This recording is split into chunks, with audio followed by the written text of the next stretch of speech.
പ്രിയപ്പെട്ടവരെ, സഭയുടെ ആരാധനക്രമത്തിൽ ഏറ്റവും വിശുദ്ധമായ പ്രാധാന്യമർഹിക്കുന്ന 3 ദിനങ്ങളാണ് പെസഹ ത്രിദിനങ്ങൾ എന്നറിയപ്പെടുന്ന പെസഹ വ്യാഴാഴ്ച, ദുഃഖവെള്ളിയാഴ്ച, ഉയർപ്പ് തിരുനാൾ. ഇതിനൊരുക്കമായിട്ട് കഴിഞ്ഞ ഞായറാഴ്ച നമ്മൾ കുരുത്തോലകൾ വെഞ്ചരിച്ച് പ്രദക്ഷിണമായി നടന്ന ദേവാലയത്തിൽ പ്രവേശിച്ചു. കർത്താവ് ജെറൂസലേമിൽ പ്രവേശിച്ചതിൻ്റെ ആ ഓർമ്മ നമ്മൾ പുതുക്കി. പക്ഷേ ആ ആഘോഷം, സന്തോഷം അധികം നാൾ നീണ്ടു നിന്നില്ല. പിന്നീട് നാം കാണുന്നത് യൂദാസിൻ്റെ വഞ്ചനയും പത്രോസിൻ്റെ നിഷേധവുമൊക്കെയാണ്. വ്യാഴാഴ്ച നമ്മുടെ കർത്താവിൻ്റെ ആ ഏറ്റവും എളിമയായിട്ടുള്ള പ്രവൃത്തി തൻ്റെ ശിഷ്യന്മാരുടെ കാൽ കഴുകുന്ന ശുശ്രൂഷയിലൂടെ ആരംഭിക്കുന്നു. അതിനുശേഷം ദിവ്യകാരുണ്യം സ്ഥാപിച്ച് കൊണ്ടുള്ള ആ തിരുക്കർമ്മങ്ങൾ നമ്മൾ പങ്കുചേരുന്നു. പിന്നെ ദിവ്യകാരുണ്യ ആരാധന നടത്തുന്നു, അപ്പം മുറിക്കുന്നു.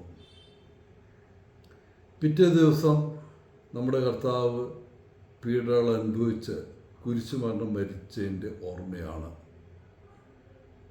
നാം ഓരോരുത്തരും കർത്താവിൻ്റെ തിരുരക്തത്താൽ വീണ്ടെടുക്കപ്പെട്ടവരാണ്. അവിടുന്ന് വഹിച്ചത് നമ്മുടെ പാപങ്ങളുടെ ഭാരമാണ്.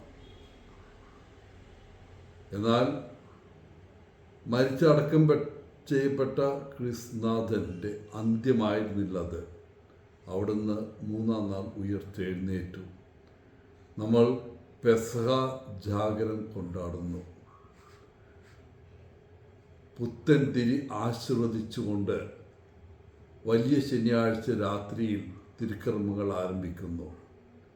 പിന്നീട് നാം കാണുന്നത് പഴയ നിയമത്തിലെയും പുതിയ നിയമത്തിലെയും വായനകളുടെ പശ്ചാത്തലത്തിലെ പെസഹായ്ക്ക് വേണ്ടി നാം ഒരുങ്ങുകയാണ്. അത് ഉയർപ്പിലേക്ക് നമ്മെ നയിക്കുന്നു. പിന്നീട് നമുക്ക് ആഹ്ലാദിക്കുവാനുള്ള ദിവസമാണ്. അതുകൊണ്ട് പ്രിയപ്പെട്ടവരെ, വളരെ ഒരുക്കത്തോടെ, വളരെ ഭക്തിയോടെ നമുക്ക് ഈ ദിവസങ്ങളിൽ ചെലവഴിക്കാം. കഴിയുന്നതും കൂടുതൽ ബൈബിൾ വായിക്കുക. പ്രത്യേകിച്ച് കർത്താവിൻ്റെ പീഡകളെ അനുസ്മരിപ്പിക്കുന്ന ബൈബിൾ അധ്യായങ്ങൾ വായിച്ച് ധ്യാനിക്കുക. അതുപോലെ തന്നെ പെസഹ വ്യാഴാഴ്ചയും ദുഃഖവെള്ളിയാഴ്ചയും ഈസ്റ്ററിനും എല്ലാം സമയത്തിന് മുമ്പ് തന്നെ, കുർബാന തുടങ്ങുന്നതിന് മുമ്പ് തന്നെ പള്ളിയിൽ വരിക. അതുപോലെ ഞായറാഴ്ച ദിവസം അല്ലെങ്കിൽ ആ ഉയർപ്പ് തിരുനാളിൻ്റെ ആ തലേനാളിലുള്ള ആ കർമ്മങ്ങളിലെ കത്തിച്ച മെഴുകുതിരികളും പിടിച്ച് നമ്മുടെ വിശ്വാസം നമുക്ക് ഏറ്റുപറയാം. എല്ലാവർക്കും ഭക്തി നിർഭരമായ ഈ പെസഹ ത്രിദിനങ്ങൾ ആഘോഷിക്കാൻ ഇടവരട്ടെ എന്ന് ആശംസിക്കുന്നു.